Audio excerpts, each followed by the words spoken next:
Assalamualaikum warahmatullahi wabarakatuh.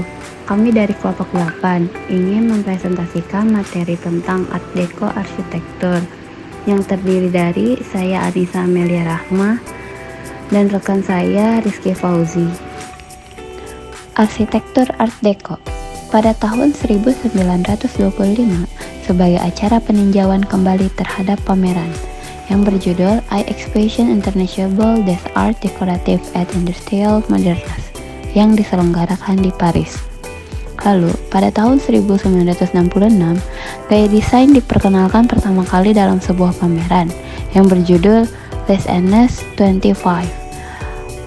Lalu, Musée des Arts Décoratifs istilah Art Deco ditulis dalam sebuah katalog yang diterbitkan di Paris. Semenjak saat itu, nama Art Deco mengacu pada desain seni yang sedang populer dan modern. Dan pada tahun 1969, munculnya nama Art Deco.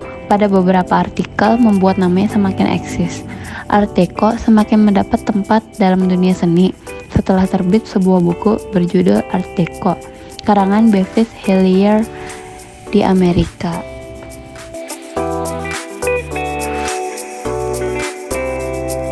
Paris dinilai sebagai pusat seni desain Art Deco. Hal ini dapat dilihat dari model furniture buatan Jacques Emile Roumet yang dikenal sebagai ahli desainer gaya Art Deco yang terbaik. Gaya Art Deco menggambarkan maskulinitas dengan garis-garis yang tegas. Hal ini dipengaruhi oleh revolusi industri di Inggris pada penghujung abad ke-19, ketika mesin pabrik pada saat itu akhirnya mampu menciptakan suatu hal yang sangat sulit diciptakan oleh manusia. Salah satunya adalah garis lurus. Desain Art Deco memberikan kebebasan berseni bagi desainer untuk menciptakan sebuah makna modern pada desain interior yang dibuatnya.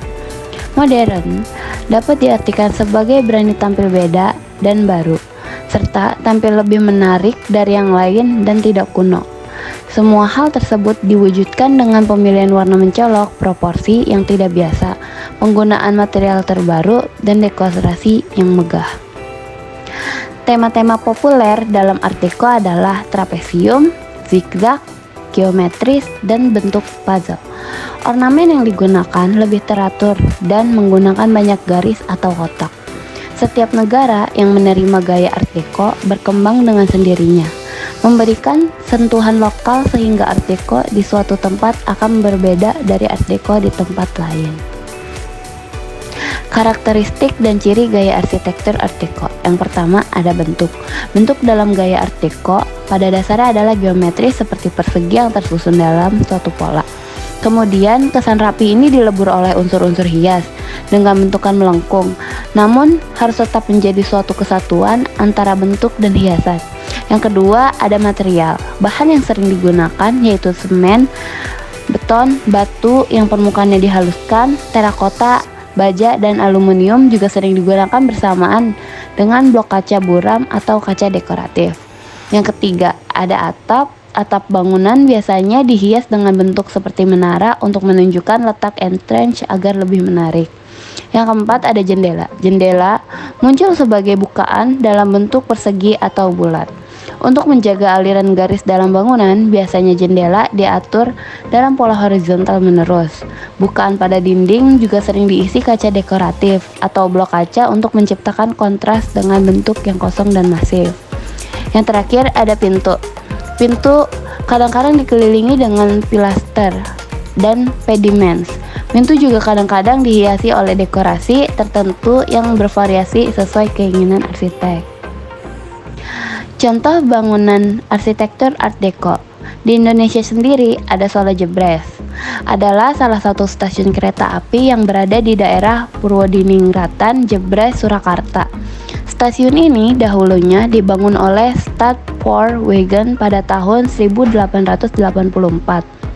Saat ini, stasiun Jebres dinobatkan sebagai salah satu bangunan heritage dan cagar budaya, sehingga bangunan ini tidak boleh dipugar oleh pemerintah setempat. Stasiun Solo Jebres sekarang ini masih difungsikan untuk pemberhentian kereta ekonomi. Karakteristik sendiri yaitu pada stasiun ini merupakan contoh dari adopsi gaya Art Deco yang diterapkan dengan memadukannya bersama arsitektur tropis Indonesia. Stasiun ini menjadi salah satu bukti bersejarah penyebaran gaya arsitektur Art Deco di Indonesia.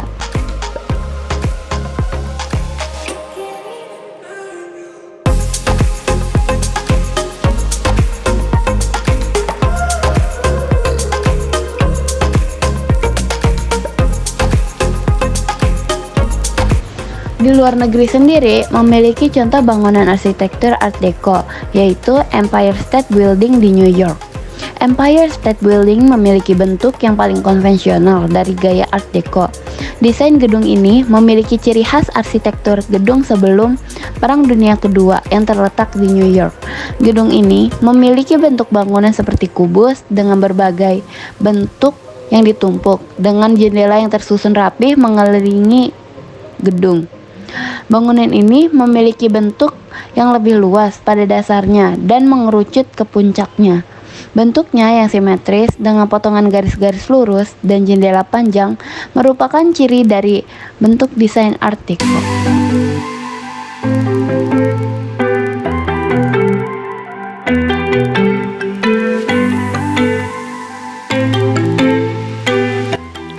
Art Deco di Hindia Belanda. Pada tahun 1920-an dan 1930-an, modernisme bangkit di Hindia Belanda. Ciri khasnya meliputi atap datar dan bentuk kubus tanpa mempertimbangkan iklim tropis. Ornamentasi Art Deco kadang disertakan ke dalam desain bangunan. Albert Frederick Albers merupakan salah seorang arsitek modernis di Indonesia sebelum Perang Dunia II. Karya-karyanya ditandai oleh atap fungsionalis yang kadang dihiasi garis lengkung dan ketiadaan ornamentasi luar dan hiasan lainnya. Pengaruh Art Deco di Indonesia dibawa oleh arsitek-arsitek Belanda. Salah satu di antara mereka adalah Charles Propes Wolf Schoemaker dan Albert Frederick Albers. Hotel Premier Bandung, rancangan Schoemaker, merupakan arsitektur berlanggam Art Deco dengan ciri khasnya elemen dekoratif geometris pada dinding eksteriornya. Selanjutnya, perkembangan arsitek Art Deco di Indonesia tampil lebih sederhana. Mereka lebih mengutamakan pola garis-garis lengkung dan bentuk silinder. Contoh konkret dari konsep ini adalah Villa Isola Bandung atau sekarang Gedung IKIP, juga merupakan rancangan Schoemaker. Penerapan Art Deco di zaman modern. Seniman dengan aliran Art Deco saat ini banyak yang bereksperimen dengan menggunakan teknik dan material baru untuk membuat karya-karya beraliran Art Deco. Sebut saja material yang banyak digunakan adalah material kaca, plastik, dan bakelit yang kemudian dibuat menjadi sebuah karya modern seperti lampu dan ornamen. Ciri khas dari karya dengan gaya Art Deco adalah pemilihan warna-warna yang kuat dan bentuk yang didominasi oleh bentuk-bentuk abstrak dan geometris, seperti segitiga, lingkaran terbuka, dan tangga.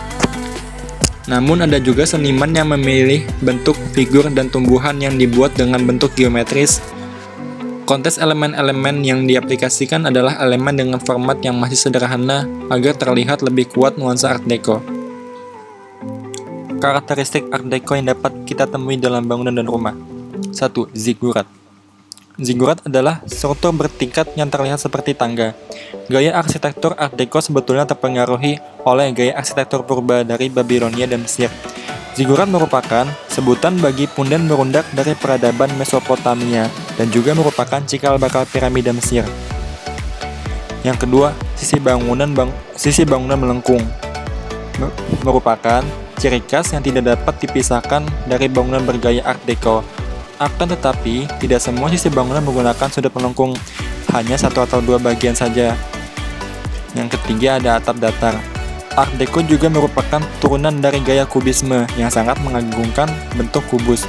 Maka, seringkali bangunan Art Deco memiliki atap yang datar, tidak miring seperti bangunan pada umumnya. Atap bergaya Art Deco juga biasanya dihiasi dengan parapet atau penghalang pendek di bagian atap, di bagian tepian atap, atau bahkan menara. Yang keempat ada glass block. Penggunaan glass block atau balok-balok kaca digunakan secara ekstensif sebagai pengganti jendela. Fungsinya adalah untuk memaksimalkan masuknya cahaya ke dalam rumah. Yang kelima ada unsur abstrak pada desain. Salah satu ciri khas Art Deco yang paling terlihat adalah padu padan setiap detailnya yang kadang terlihat kontras. namun tetap serasi. Perpaduan dari berbagai bentuk, ornamen, dan tekstur memberikan kesan abstrak tersendiri dari menjadikan desain Art Deco semakin menarik. Yang keenam, warna yang variatif. Sebagai salah satu desain yang terkenal penuh dengan kreativitas, pemilihan warna dalam desain Art Deco juga tidak mengenali batasan. Bahkan, sering ditemukan penggunaan warna-warna terang yang mencolok dalam rumah bertema Art Deco.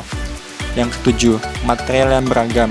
Material furniture yang digunakan dalam desain interior Art Deco sangatlah beragam. Hal ini ditujukan untuk menciptakan kesan serasi dalam dekorasi ruang. Namun, rumah bergaya Art Deco sering menggunakan beton sebagai material utamanya, terutama untuk dinding rumah. Yang ke-8 ada furnitur artistik. Kunci dalam desain Art Deco adalah keserasian dalam berbagai bentuk dan warna yang berbeda, maka furnitur dengan kesan artistik seringkali digunakan. Yang ke-9, karpet motif Art Deco. Penggunaan karpet bermotif Art Deco dapat menjadi pilihan untuk rumah modern Anda. Selain menambah nilai seni, penggunaan karpet dengan motif Art Deco juga memberikan nuansa berbeda pada ruangan. Yang ke-10, kaca besar. Penggunaan kaca besar dapat memberikan kesan luas pada ruangan dan kaca selalu menjadi elemen dekoratif yang diutamakan. Kaca besar dengan desain Art Deco yang geometris dapat menambah kesan artsy pada ruangan. Yang ke-11 ada lampu hias bergaya Art Deco. Saat ini lampu tidak hanya dinilai dari aspek fungsinya saja, tetapi juga dari segi estetika ruangan. Lampu hias bergaya Art Deco yang kental akan perpaduan warna dan bentuknya yang unik dapat membawa suasana baru pada rumah. Jadi, kesimpulan dari Art Deco adalah sebuah mahakarya yang dapat dikategorikan prestigius dan sama seperti aliran seni rupa lainnya. Art Deco memiliki masa kejayaan dimulai dari tahun 1920 hingga 1930-an, yang dimulai dari Prancis yang hancur karena perang dan membangun ulang negaranya dengan menggunakan konsep baru. Konsep tersebut ingin menunjukkan bahwa Prancis sebagai pelopor perubahan zaman yang dimulai dari seni desain bangunan hingga tata busana. Art Deco sampai ke Amerika Serikat dan melahirkan budaya baru, yaitu budaya modern jazz dan menghasilkan Broadway. Di Indonesia sendiri, Art Deco pernah memiliki masa keemasan, dan mayoritas bangunan terdapat di kota Bandung, yang notabene pernah sengaja dihancurkan untuk mengelabui para tentara Belanda yang ingin menguasai kota Bandung. Hal ini kita dapat lihat di area Braga, Villa Isola Universitas Pendidikan Indonesia, dan banyak tempat lainnya. Dan di ibu kota pun masih dapat kita jumpai bangunan jadul yang bernuansa Art Deco, seperti di kawasan Kota Tua, DKI Jakarta. Art Deco sendiri memiliki ciri khusus seperti yang telah disebutkan di dalam materi paper, dan cenderung menggunakan warna halus dan menonjolkan kilauan. Dan Art Deco sendiri masih diterapkan pada desain bangunan rumah minimalis. Demikian beberapa hal yang bisa kami sampaikan pada kesempatan hari ini. Kami mohon maaf yang sebesar-besarnya apabila ada tutur kata maupun tindakan yang kurang berkenan bagi Bapak dan teman-teman sekalian. Dengan ini presentasi hari ini saya tutup. Terima kasih. Wassalamualaikum warahmatullahi wabarakatuh.